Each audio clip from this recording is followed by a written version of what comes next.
जय हिंद। कैसे विद्यार्थियों, बहुत स्वागत आपका मिशन इंस्टीट्यूट प्रयागराज में। हम लोग टेस्ट पेपर सॉल्व कर रहे हैं। ये टेस्ट सीरीज नंबर 6 है और 6 नंबर में अभी तक आपको 5 तक का सोल्यूशन मिल चुका होगा। अभी 6वां सोल्यूशन आपके पास जाने वाला है। अगर आप दिल से सवाल लगा रहे होंगे तो आपको पता चल रहा होगा कि पेपर बहुत शानदार हो रहे हैं, बहुत मजा आ रहा है। आइए देखते हैं सवाल कैसे सॉल्व किया जाता है। हमारे सामने क्वेश्चन है, लिखा एक क्रिकेट का खिलाड़ी जिसकी गेंदबाजी का औसत 12.4 रन प्रति विकेट है, 26 रनों पर 5 विकेट लेता है, जिससे उसका औसत 10.4 रन घट जाता है।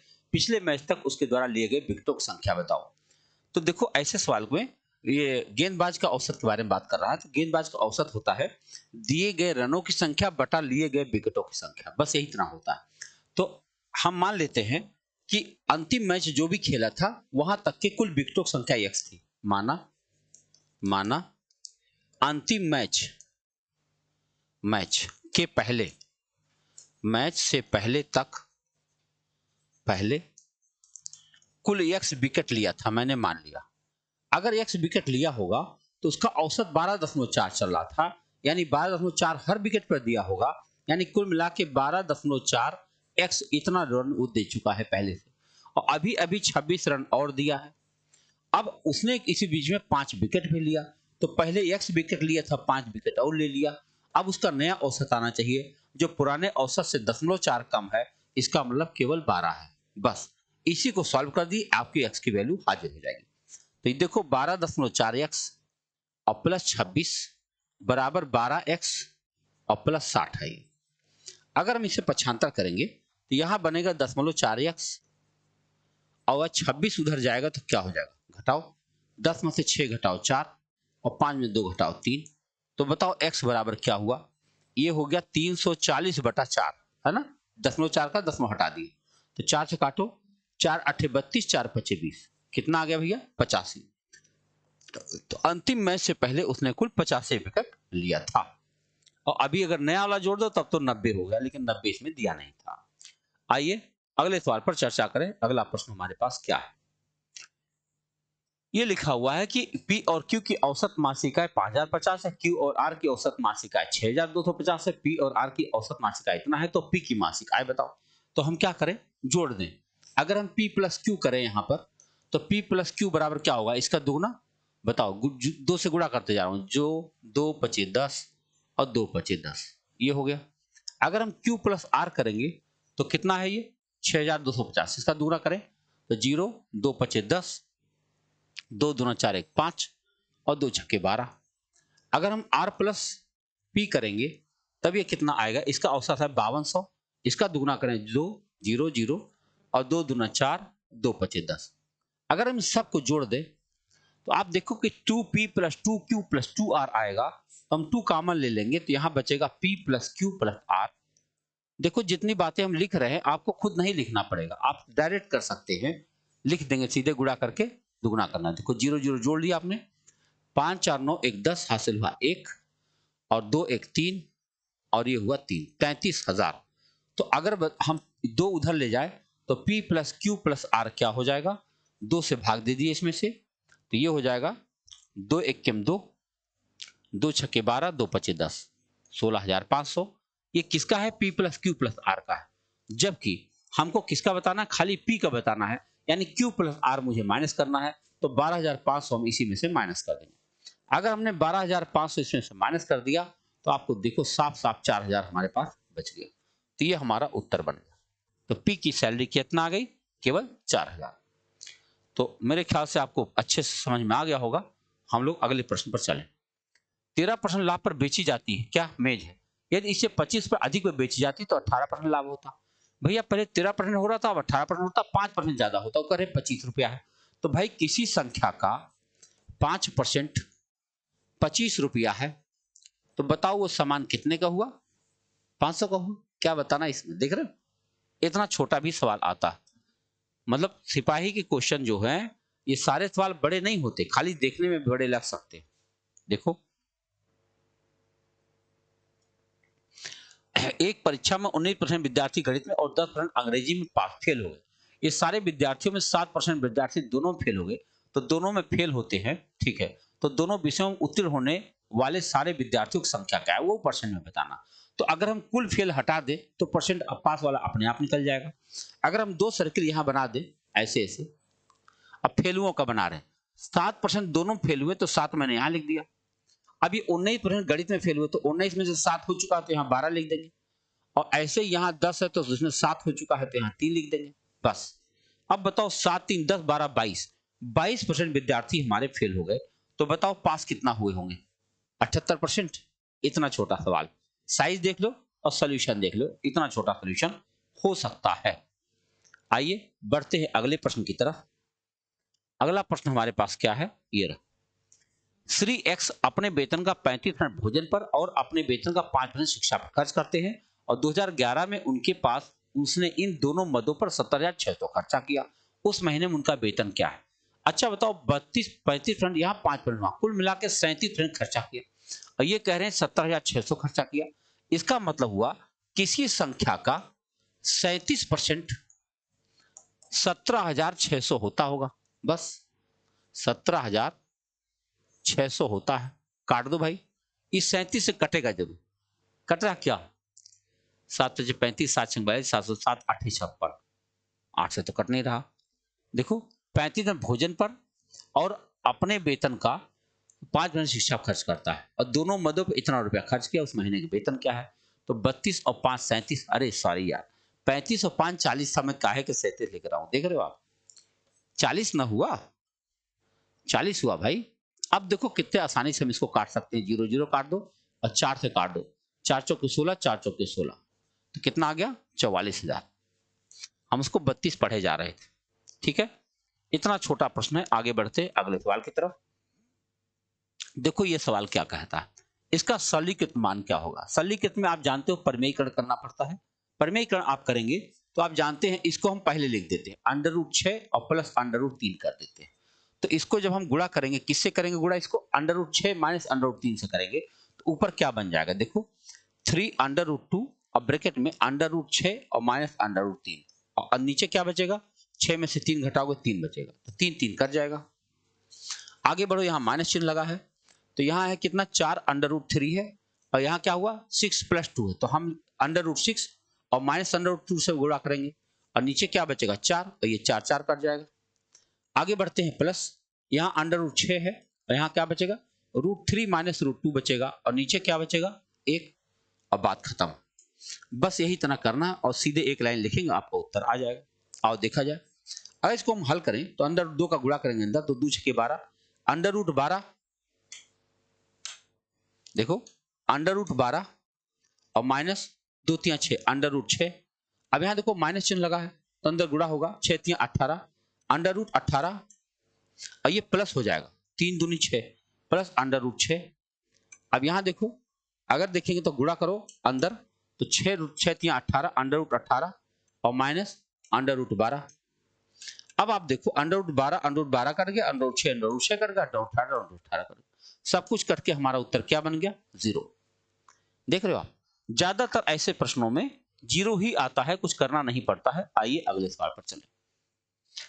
अगला प्रश्न हमारे पास है, एक व्यक्ति के पास क्रमशः इतना इतना मीटर लंबा एक 3 लोहे के छड़े हुआ, तीनों छड़ों में से बराबर लंबा एक टुकड़े काटना चाहता है, बिना कुछ बर्बाद किए कम से कम कितने टुकड़े काट सकता है? इन तीनों का हम निकालेंगे महत्तम, तो महत्तम आएगा 5। अगर 5 आया तो इसमें 2 टुकड़े बन पाएंगे, इसमें 3 टुकड़े बन पाएंगे, और इसमें 4 टुकड़े बन पाएंगे। तो 4 3 7 2 9 टुकड़े बन जाएंगे, बस खत्म। अब इतनी छोटी संख्या तो इसका महत्तम निकालना तो पड़ेगा नहीं। इसका महत्तम 5 आया, 5 से मैंने भाग दे दिया, और कितने कितने टुकड़े बनेंगे आपने देख लिया। अगले सवाल पर चले।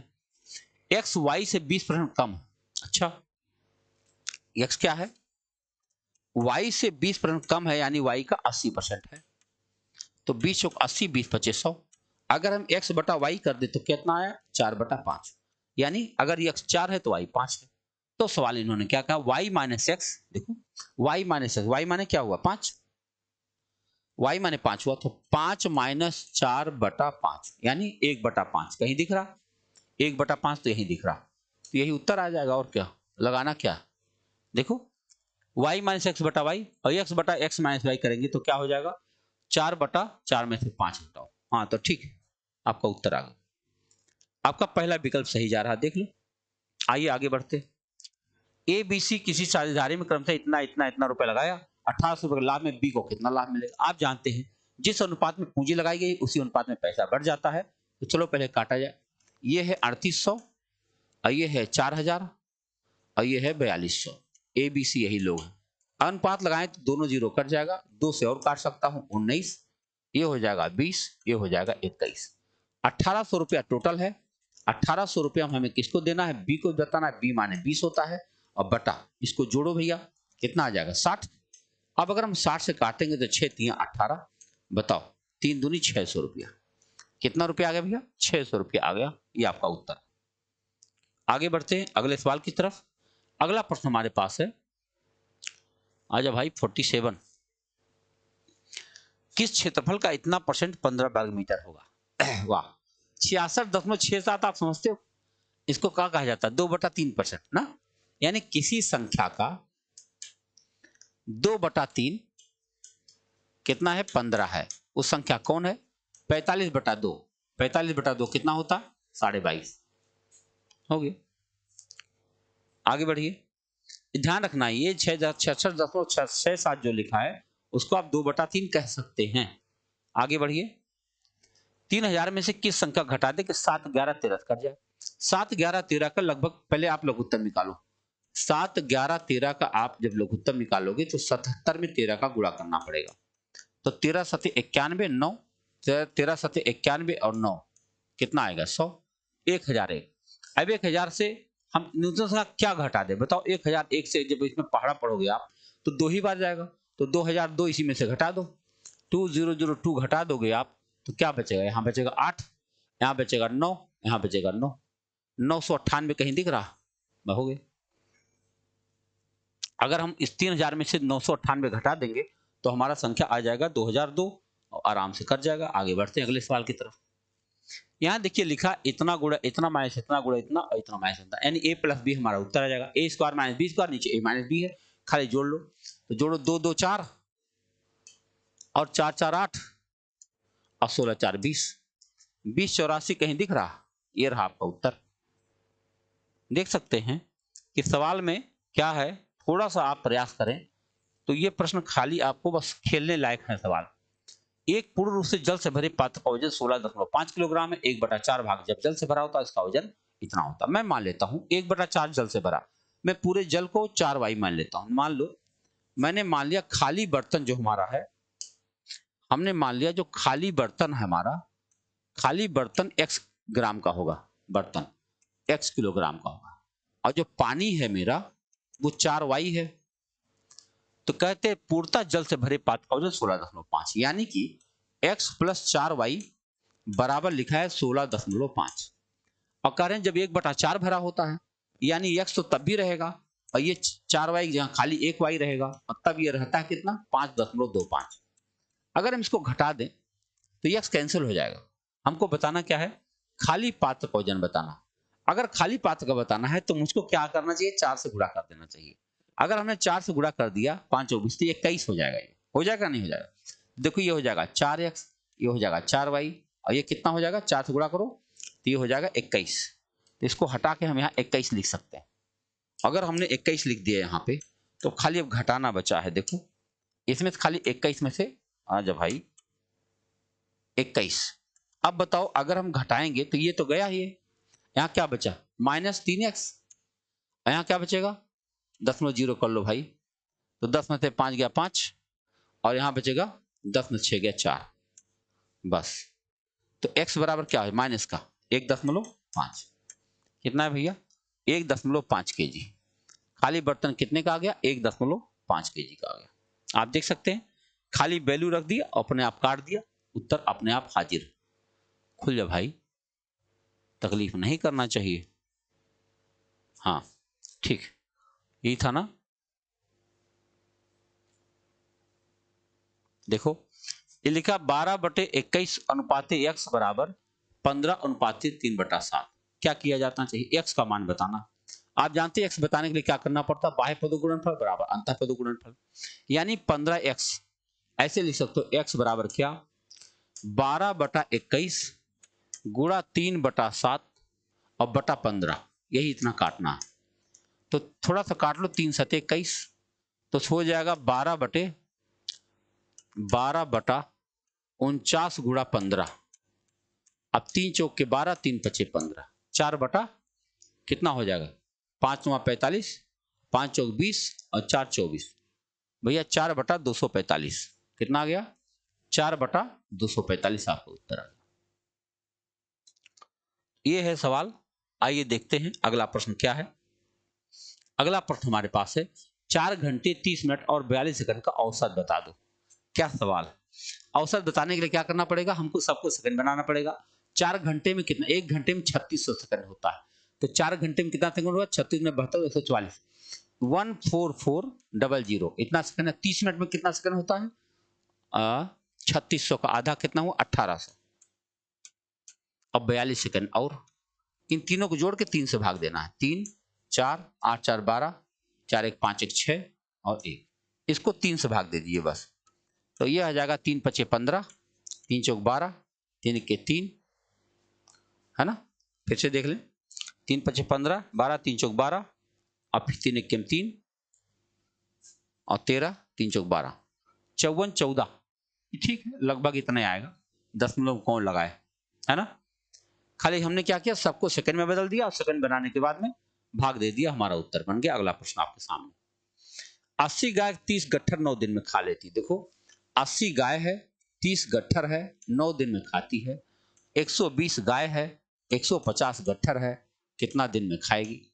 आप जानते हैं कि ये घास है और ये गाय है। गाय जो जिंदा होती है उस समय के साथ विलोमानुपाती संबंध होता है।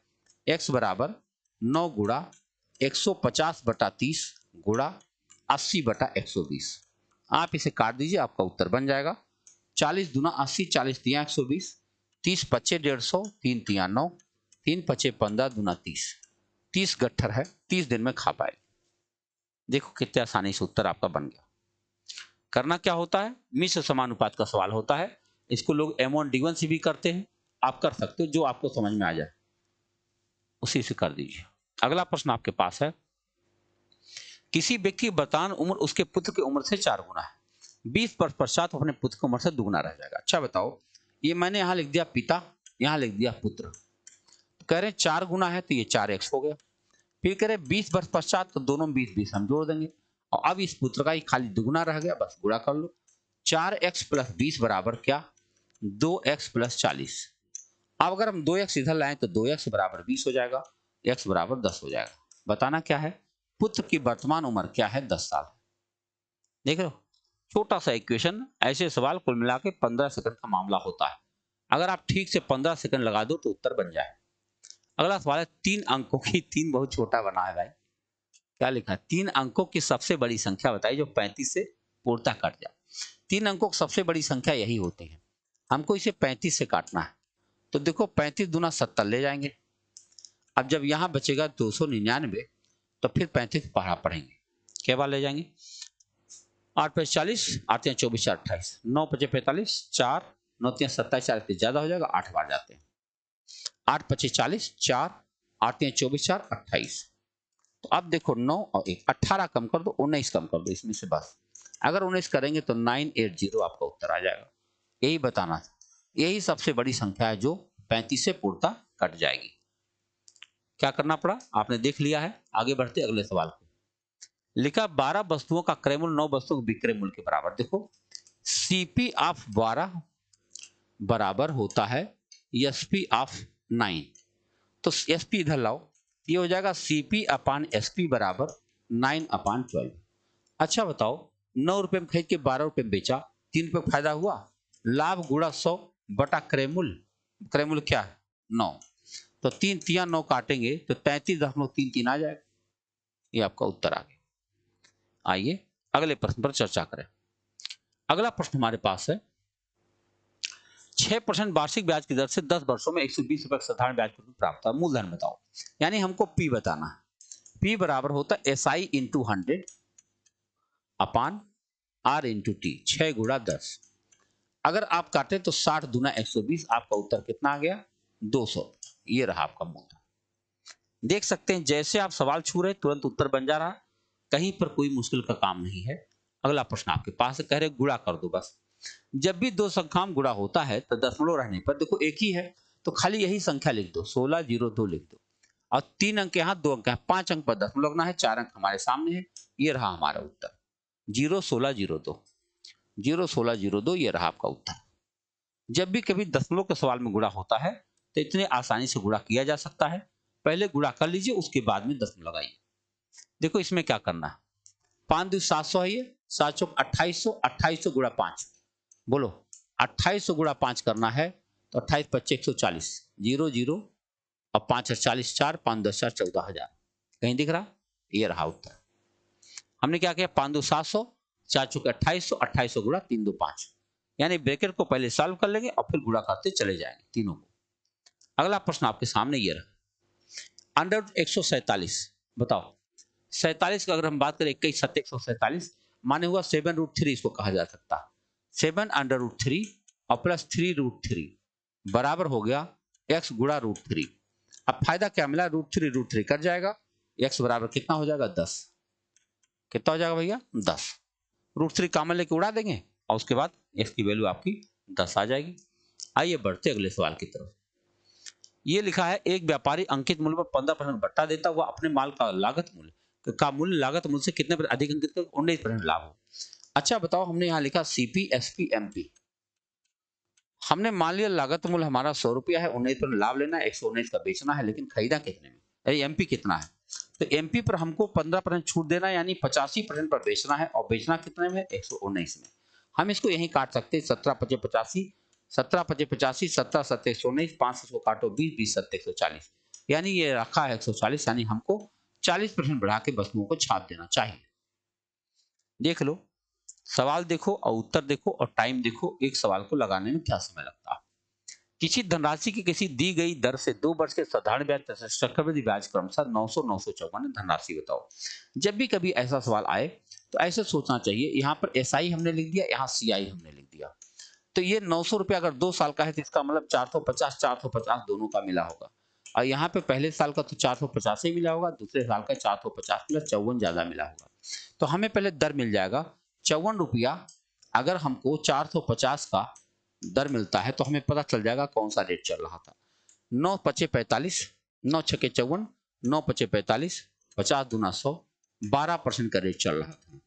अब खुद सोच लो, अब हमें पी पता चल जाएगा, साधारण ब्याज से निकालूंगा, 900 रुपया हमारा ब्याज आया है गुणा 100 और बटा दर कितना है 12 और समय कितना है 2 साल। काट दीजिए आराम से, तो ये कट रहा है, ये 12 से काट सकते हैं आप इसको, 12 7 84, 60, 12 25 60 और 2 से काट देंगे 50, ये हुआ 0, 5 7 35 3, अरे 5 5 25, 2 5 7 35 और 2 37, 3750 रुपया हमारा मूलधन आ गया। तो हमने क्या किया, पहले दर भी निकाल दिया फिर मूलधन निकाल दिया, दोनों हमारे आ गए। हमारा उत्तर हमारे सामने है। अगला सवाल ये रहा, किसी समबाहु त्रिभुज की एक भुजा की लंबाई 8 है, इस त्रिभुज के परिवृत्त तथा अंतर्वृत्त के क्षेत्र का क्षेत्रफल बता दो। देखो ये सवाल थोड़ा सा कह सकते हो, अगर और लोगों से तुलना करें तो थोड़ा सा बड़ा कह सकते हो यार। ये अंतर्वृत्त है और ये परिवृत्त है, और ये कह रहे हैं इसकी लंबाई 8 है भुजा की। अगर भुजा की लंबाई 8 है तो हम समझ सकते हैं कि ये कितना आ जाएगा, ये आ जाएगा √3/2a होता है, ए माने 8, यानी ये पूरा आ गया 4√3 का है, 4√3 इसका लंब है यानी कि ऊंचाई है, और 4√3 का हम छोटा अगर त्रिभुज लेंगे तो ये क्या बनेगा, इसका 1/3, 1/3 बनेगा, यानी 4√3। और अगर इधर वाला लेंगे तो 8√3 हो जाएगा। बस इनके बीच का क्षेत्रफल बताना है, ये वाला क्षेत्रफल बताना है, तो क्या करना पड़ेगा, देखो pi capital R square minus pi small square, capital R कितना होगा 2/3 करेंगे तो 8√3 हो जाएगा। देखो 8√3/3 का होल स्क्वायर और माइनस पाई 4√3/3 का होल स्क्वायर, यही हमें काटना है। हम पाई ले लेंगे कॉमन 22/7 का, हमने कॉमन ले लिया और गुणा, यहाँ क्या बचेगा भैया, कहीं अलग से कर लें तो अगर हम इसका स्क्वायर करते हैं, सही चल रहा, देखो 8 8 64 गुणा 3, देखो 64 गुणा 3 और बटा 9, देखो 64 गुणा 3 कितना होगा, 3 चौके 12, गुणा करते ही चलें। क्या मतलब, देखो जब इसका स्क्वायर करेंगे तो 8 का स्क्वायर करेंगे, 8 टाइम 64 और 64 गुणा 3 हो जाएगा, 3 चौक के 12 और 3 चौक 18 को 19 बटा 9 और माइनस इसको 4 चौक 16 थी 48 बटा 9 हो जाएगा। अब इसको घटाएंगे तो 12 में से 8 घटाए 4 और यहाँ बचेगा कितना, 8 में से 4 घटाएंगे 4, 144 बटा 9, तो ये आ जाएगा कितना 16। फिर से चेक कर लें, 12 में से 8 घटाओ 4, 8 में 4 घटाओ 4 और 1, ठीक 144 और 9 से इसको काटोगे तो 16 आ जाएगा, यानी हमको इसमें 16 से खाली गुणा करना। अब गुणा करो, 16 दूनी 32, 3 16 दूनी 32, 3 35 और बटा 7, तो 7 पचे 35, 50 सही 2 बटा 7 कहीं दिख रहा, ये देख रहे। इतना किचकिच करने के बाद में करना क्या था, वह थोड़ा सा बड़ा, मैं कह सकता हूँ कि सिपाही का जो लेवल जल रहा था उस लेवल से थोड़ा सा बड़ा है, कठिन बिल्कुल नहीं है। हमने क्या किया, ऊंचाई निकाल दिया, फिर छोटे वृत्त का त्रिज्या होता वो 1/3 और बड़े वृत्त की त्रिज्या होती 2/3, किसका, पूरे लंब का। बस हमारा उत्तर बन गया। हम बढ़ते हैं आगे। अगला सवाल हमारे सामने ये रहा, ए बी बी सी दिया है, ए सी बताना है। भैया ए सी अगर बताना है तो ए बटा सी बराबर होगा ए बटा बी गुणा बी बटा सी, यानी 3/2 गुणा 3/4, यही आपको काटना 9/8 आ जाएगा, कहीं दिख रहा, ये आपका उत्तर। ए सी का अनुपात बताने के लिए ए बी बटा ए बी गुणा बी सी कर दो, आपका ए सी बन जाता है, आपका उत्तर। अगले सवाल में चलो। 40 विद्यार्थियों को औसत 15 साल है, 10 नए विद्यार्थी प्रवेश के उपरांत औसत में 0.2 की वृद्धि हो गई, नए विद्यार्थियों को औसत आयु बता दो। देखो 40 बच्चे थे, लगाना चाहो मौखिक मतलब को चाहो दोनों व्यवस्था है। 40 बच्चे थे, औसत 15 था, 15 चौके 60, 600 था। कह रहे 10 नए बच्चे आ जाते, अब तो 50 हो गए होंगे और अब नया औसत 0.2 की वृद्धि हो गई, यानी 15.2 हो गई है। अब 15.2 को गुणा करो, 0 काट दो, 10 में चला जाएगा, फिर 5 दूनी 10 हासिल 1, 15 पचे 75, 76 हो जाएगा। जो नए बच्चे आए हैं उनकी कुल वजन इतना है और कुल बच्चे आए कितना, 10 है, तो हमारा औसत कितना आ गया, 16। कितना भैया, नए बच्चे, क्योंकि 160 आ गया, 160 10 बच्चों का कुल आयु है, यानी औसत कितना आ गया, 16। आइए बढ़ते अगले सवाल की तरफ। एक बेलन की ऊंचाई तथा एक शंकु की ऊंचाई 2:3 के अनुपात में है, ठीक है, तथा उनके आधार के अर्धव्यास 3:4 के अनुपात में, उनके आयतनों का अनुपात। तो बेलन है और शंकु, देखो भाई ये बेलन है और ये शंकु है, ठीक है। अब कह रहे हैं कि इनकी ऊंचाई, बेलन की ऊंचाई एक शंकु 2:3 का रेशियो, इनकी ऊंचाई 2 है, इनकी ऊंचाई 3 है, इनका ये रेडियस 3 है और इनका रेडियस 4 है। आप कह रहे आयतन का अनुपात बताओ, ये भैया है पाई आर स्क्वायर एच, ये है 1/3 पाई आर स्क्वायर, तो मैं लिखता हूं pi R square H, pi R square में 9, एच माने 2, और ये क्या है 1/3 और पाई आर स्क्वायर माने 16 और एच माने 3, बस यही अनुपात बता देना। पाई पाई तो कट ही गया है और इस 3 से ये 3 कट जाएगा और इस 2 से 2 8 16 कट जाएगा, आपको उत्तर आ जाएगा 9:8। कहीं दिख रहा, ये रहा आपको, उनके आयतनों का अनुपात आ जाएगा 9:8। आप देख रहे खाली फार्मूला रखें और काट दिए, हम अपनी तरफ से कुछ नहीं किए हैं, आपका उत्तर हाजिर है। अगला प्रश्न है कि 500 रुपए 40% के एक बट्टे तथा उतनी धनराशि प्रति 10.2 करोड़ बट्टे का अंतर बता दो। भैया 40% बट्टा दोगे तो क्या होगा, 60% बेचोगे 5,300 का सामान बिक जाएगा, बोलो सही है। देखो 40% बट्टा दोगे तो ये 300 का सामान बिक जाएगा, अगर 30% 10% 2 बट्टा दे दोगे तो 500 का, 30% दोगे तो 70/100 और 10% दोगे तो 90/100, यही काटना है आपको। तो 2 शून्य यहाँ से कट गया, 2 शून्य यहाँ कट गया, अब ये हो गया हमारे पास 9 7 63 गुणा 5, 63 गुणा 5 है तो 5 3 15 और 5 1 30 31, तो बताओ 15 रुपए का अंतर आया कि नहीं आया। वहां 300 का मिल रहा था, यहाँ 315 का मिल रहा है, तो बताओ दोनों में 15 रुपए का फासला है, बस यही पूछा जा रहा था, अंतर बताओ क्या है। अगला प्रश्न है, किसी परीक्षा में 80% उम्मीदवार अंग्रेजी में, 50% गणित में पास हो गए, 75% अंग्रेजी तथा गणित दोनों विषय में पास हो गए, यदि 45 उम्मीदवार दोनों विषयों में फेल हो गए तो कुल विद्यार्थियों की संख्या क्या है। तो देखो हम पास होने का वो बना लेते हैं, ये वेन डायग्राम। कह रहे 75% दोनों में पास हो गए, 80% अंग्रेजी में पास हुए तो 80 के यहाँ 5 लिख पाएंगे, और यहाँ 85 लिखा हुआ, 85 में से 75 गया तो 10 हो पाएगा। आप खुद देख लो, 75 5 80 10 90% बच्चा पास हुआ है, 10% बच्चा फेल हुआ है। ये कह रहे 45 बच्चा फेल हुआ है, यानी कुल 450 बच्चे थे। किसी संख्या का 10% अगर 45 है तो 100% कितना हो जाएगा, 450।